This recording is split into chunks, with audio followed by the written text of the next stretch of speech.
नमस्कार। आकाशवाणी के समाचार सेवा प्रभाग की प्रस्तुति न्यू इंडिया समाचार में हार्दिक स्वागत, अभिनंदन है आपका दोस्तों। मैं हूं मुनीश शर्मा और मैं डिक्की बर्ट। दोस्तों, आज हम आपके समक्ष 1 से 15 अगस्त का अंक लेकर हाजिर हैं। दोस्तों, कहा गया है कि मंजिलें उन्हीं को मिलती हैं जिनके सपनों में जान होती है। पंखों से कुछ नहीं होता, हौसलों से उड़ान होती है। जी हाँ, जब इरादे नेक हों, संकल्प को सिद्ध करने का जज्बा हो, तो फिर परिणाम भी मिलते हैं। भारत का गौरवशाली इतिहास हमेशा ही वर्तमान को प्रेरित करता है, एक बेहतर कल के लिए, एक बेहतर भविष्य के लिए। और अगस्त का महीना अब देश के लिए सिर्फ आजादी की ही याद नहीं दिलाता, बल्कि सही अर्थों में भारत के एकीकरण और आखिरी छोर तक विकास की पहुंच की भी अनुभूति हमें कराता है। अब स्वाधीनता समारोह सिर्फ हर साल मनाए जाने वाले आजादी के उत्सव जैसा नहीं है, क्योंकि राष्ट्र विकसित भारत के संकल्प की ओर अग्रसर है। इस वर्ष 79वां स्वतंत्रता दिवस भविष्य के नए भारत की मजबूती और भरोसे का भी प्रतीक है दोस्तों, क्योंकि प्रधानमंत्री नरेंद्र मोदी लगातार 12वीं बार लाल किले की प्राचीर से राष्ट्र ध्वज फहराएंगे। केंद्र सरकार ने एक संकल्प लिया था, संकल्प से सिद्धि का। इन संकल्पों को साकार करने की दिशा में देश के बढ़ते कदम और एक भारत श्रेष्ठ भारत की भावना ने देश की दिशा को बदल दिया है। इसी कड़ी में केंद्र सरकार ने 6 वर्ष पूर्व 5 अगस्त को दशकों के फासले को कम करते हुए विकास की दौड़ में पीछे छूट रहे जम्मू कश्मीर और लद्दाख के अनुच्छेद 370 और 35A को निष्प्रभावी बनाकर ऐतिहासिक कदम उठाया था। इन भेदभावपूर्ण प्रावधानों से आजादी के बाद धरती के स्वर्ग कहे जाने वाले जम्मू कश्मीर और लद्दाख को अब मुख्य धारा से जोड़ देश के अन्य राज्यों के बराबर लाकर खड़ा किया गया है। आज जम्मू कश्मीर में देश का संविधान काम कर रहा है। केंद्र के सभी कानून अब जम्मू कश्मीर में लागू हैं। बीते 6 वर्ष में वक्त ने करवट ली है। जम्मू कश्मीर और लद्दाख देश के विकास के साथ कदम से कदम मिला रहा है। विकसित भारत के संकल्प की सिद्धि में अपना अमूल्य योगदान दे रहा है। सुप्रीम कोर्ट ने भी केंद्र सरकार के इस निर्णय को सही ठहराया, जिसने एक भारत श्रेष्ठ भारत की भावना को मजबूत किया। एकता और सुशासन के लिए प्रतिबद्धता ही वर्तमान केंद्र सरकार की पहचान रही है। इसलिए स्वाधीनता के प्रतीक अगस्त महीने के पहले पखवाड़े के इस अंक में जम्मू कश्मीर व लद्दाख में विकास की नई भोर ही हमारी आवरण कथा बनी है। हमारे लिए 5 अगस्त का निर्णय अटल है। जम्मू कश्मीर और लद्दाख को नए रास्ते पर ले जाने का निश्चय भी अटल है। 5 अगस्त 2019 को जम्मू कश्मीर में भारत का पूरा संविधान और कानून लागू हुआ। 70 साल से जम्मू कश्मीर और लद्दाख के विकास में जो सबसे बड़ी रुकावट थी, वो हमने 5 अगस्त को हटा दी। आज नया भारत अपने वर्तमान को मजबूत तो कर ही रहा है, स्वयं को भविष्य के लिए भी तैयार कर रहा है। जम्मू कश्मीर और लद्दाख को लेकर लिया गया 6 वर्ष पूर्व का निर्णय वर्तमान केंद्र सरकार के संस्कारों का दर्पण है, जिसके वादों और इरादों में एक स्पष्टता भी है और उसे पूरा करने का साहस और सामर्थ्य भी।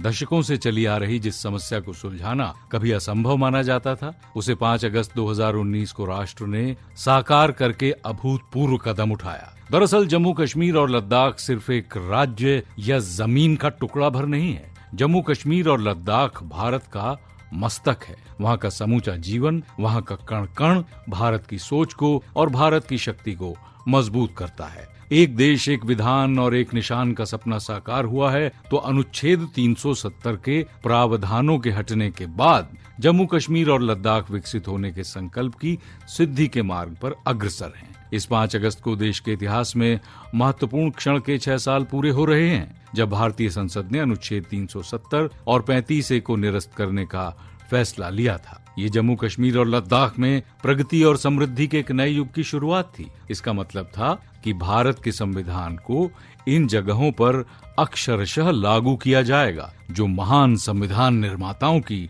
दृष्टि के अनुरूप है। अनुच्छेद 370 के निरस्तीकरण के साथ विकास के लाभ से वंचित समुदाय के लिए सुरक्षा, सम्मान और नए अवसर आए, तो वहीं साथ ही इसने दशकों से जम्मू कश्मीर में व्याप्त भ्रष्टाचार को दूर रखना भी सुनिश्चित किया है। ऐसे में ये प्रश्न स्वाभाविक है कि अनुच्छेद 370 और 35A को दशकों तक बनाए रखने का क्या कारण था? क्यों वहाँ के नागरिकों को उनके मूल अधिकारों से वंचित रखा गया था। लेकिन वर्तमान केंद्र सरकार की पहचान है, समस्याओं को न टालते हैं और न ही पालते हैं। जो काम पिछले 70 साल में नहीं हुआ, 2019 में दूसरी बार प्रधानमंत्री मोदी के नेतृत्व में नई सरकार बनने के 70 दिन के भीतर हुआ। भारत की संसद ने 2/3 बहुमत से अनुच्छेद 370 और 35A हटाने संबंधी बिल को पास कर दिया।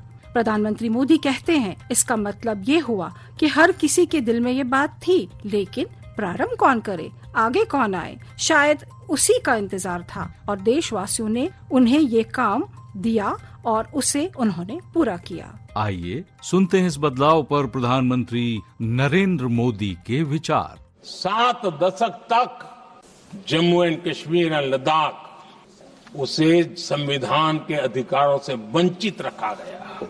ये संविधान के साथ भी अन्याय था और जम्मू कश्मीर और लद्दाख के लोगों के साथ भी अन्याय था। हमने आर्टिकल 370 की दीवार गिरा दी। अब जम्मू कश्मीर और लद्दाख के उन राज्यों को, देशवासियों को जो अधिकार हैं, वो अधिकार उनको मिल रहे हैं और संविधान का महात्म्य हम जानते हैं, संविधान की भावना को जीते हैं, इसलिए ऐसे मजबूत निर्णय भी हम करते हैं। जम्मू कश्मीर में आ रहा बदलाव केंद्र सरकार की बीते 10-11 साल की कोशिशों का ही परिणाम है। शरणार्थी परिवार हों, वाल्मीकि समुदाय हों, सफाई कर्मचारी हों, सभी को लोकतांत्रिक हक मिला है। सबका साथ, सबका विकास, सबका विश्वास और सबका प्रयास का यही मंत्र विकसित जम्मू कश्मीर की बुनियाद है। पाकिस्तान से आए शरणार्थी, वाल्मीकि समुदाय और सफाई कर्मचारियों के परिवार को पहली बार स्थानीय निकाय चुनाव में वोट डालने का अधिकार मिला है। वाल्मीकि समुदाय को SC कैटेगरी का लाभ मिलने की वर्षों पुरानी मांग पूरी हुई है। पहली बार ST समुदाय के लिए विधानसभा में सीटें आरक्षित की गई हैं। पद्दारी जनजाति, पहाड़ी जातीय समूह, गड्डा ब्राह्मण और कोली, इन सभी समुदायों को भी ST का दर्जा दिया गया है। पंचायत, नगर पालिका और नगर निगम में अन्य पिछड़ा वर्ग यानी OBC आरक्षण पहली बार लागू हुआ है। कश्मीर में जब अनुच्छेद 370 और 35 से लागू था, तब वहाँ महिलाएं कई अधिकारों से वंचित थीं। अगर वो राज्य के बाहर किसी से शादी कर लेती थीं, तो पुश्तैनी संपत्ति पाने का उनका अधिकार भी छिन जाता था। आइए सुनते हैं इस बदलाव पर प्रधानमंत्री नरेंद्र मोदी के विचार। जब कश्मीर में आर्टिकल 370 लागू था, तो वहां की बहनें, बेटियां कई अधिकारियों से वंचित थी। अगर वो राज्य के बाहर किसी से शादी कर लेती थी, तो पुश्तैनी संपत्ति पाने का उनका अधिकार छीन जाता था। आर्टिकल 370 की दीवार गिरने के बाद जम्मू कश्मीर में भी महिलाओं को वो सारे अधिकार मिले हैं जो भारत की बेटियों को, बहनों को मिलते हैं। भारत का हिस्सा होने के बावजूद भी मेरी माताएं, बहनें, बेटियां कश्मीर में उससे वंचित थी और संविधान का डोल पीटने वाले लोग आंखें बंद कर करके बैठे थे। महिलाओं का अन्याय उनके लिए चिंता का विषय नहीं था। संविधान का सम्मान कैसे होता है, ये मोदी ने धारा 370 हटा करके देश के चरणों में समर्पित कर दिया। इस अनुच्छेद की दीवार गिरने के बाद जम्मू कश्मीर में भी महिलाओं को वो सारे अधिकार मिले जो भारत के अन्य राज्य की महिलाओं को मिलते हैं। इतना ही नहीं, दशकों तक जम्मू कश्मीर और लद्दाख को संविधान के अधिकारों से वंचित रखा गया। ये संविधान के साथ भी अन्याय था और जम्मू कश्मीर एवं लद्दाख के लोगों के साथ भी। अब जम्मू कश्मीर और लद्दाख के निवासियों को भी अन्य राज्यों के नागरिकों की तरह ही अधिकार मिले हैं, क्योंकि देश की एकता वर्तमान केंद्र सरकार की प्राथमिकता है। पीएम आवास योजना में बन रहे घरों में से अधिकांश मालिकाना हक महिलाओं के नाम है। हर घर नल से जल योजना, हजारों की संख्या में शौचालयों के निर्माण, आयुष्मान भारत योजना के तहत 5 लाख रुपए तक के मुफ्त इलाज ने यहाँ के लोगों का जीवन बहुत आसान किया है। भारत के संविधान में जिस सामाजिक न्याय का भरोसा दिया गया है, वो भरोसा पहली बार जम्मू कश्मीर के सामान्य जन को भी मिला है। अनुच्छेद 370 के भेदभावपूर्ण प्रावधानों से आजादी के बाद धरती का स्वर्ग कहलाने वाले जम्मू कश्मीर और लद्दाख को अब मुख्य धारा से जोड़कर देश के अन्य राज्यों के बराबर लाकर खड़ा किया गया है। अनुच्छेद 370 की समाप्ति के बाद 890 केंद्रीय कानून अमल में लाए गए, राज्य के 205 कानून रद्द किए गए और 130 कानूनों को सुधार कर लागू किया गया। सुरक्षित अधिकार, सशक्त जीवन की दिशा में आर्थिक रूप से कमजोर वर्ग को 10% आरक्षण दिया गया है, तो 15 नई ओबीसी जातियों का आरक्षण लाभ 4 से बढ़ाकर 8% किया गया। साथ ही 10% आरक्षण पहाड़ी, पद्दारी, कोयल, गड्ढा ब्राह्मणों को अब मिलने लगा है।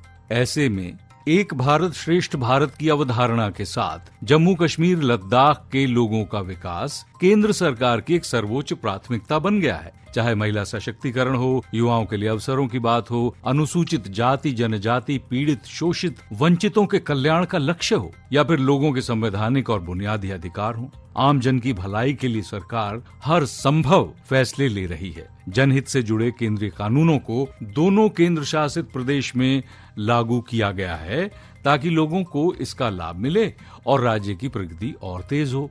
कमजोर वर्ग, बच्चे और वरिष्ठ नागरिकों के लिए कानून को मजबूती मिली तो सुशासन के लिए जरूरी कानूनों को भी प्रभावी बनाया गया ताकि प्रशासन जवाबदेह बने। अंतिम छोर तक लोकतंत्र को मजबूती देने वाले 73वें और 74वें संविधान संशोधन अब पूरी तरह राज्य में लागू हो चुके हैं, जिससे पंचायत और स्थानीय निकायों को सशक्त किया गया है। जम्मू कश्मीर देश का एकमात्र राज्य है जहां सभी नागरिकों को आयुष्मान योजना सेहत के तहत 5 लाख रुपए तक मुफ्त इलाज की सुविधा भी मिली है। पहले देश के लिए अधिकतर जो स्कीम बनती थी, जो कानून बनते थे, उनमें लिखा होता था एक्सेप्ट J&K, यानी जम्मू कश्मीर के अलावा। अब ये इतिहास की बात हो चुकी है। शांति और विकास के जिस मार्ग पर जम्मू और कश्मीर बढ़ रहा है, उसने राज्य में नए उद्योगों के आने का मार्ग भी बनाया है। आज जम्मू कश्मीर आत्मनिर्भर भारत अभियान में अपना योगदान दे रहा है। अनुच्छेद 370 खत्म होने के बाद केंद्र शासित प्रदेश जम्मू कश्मीर और लद्दाख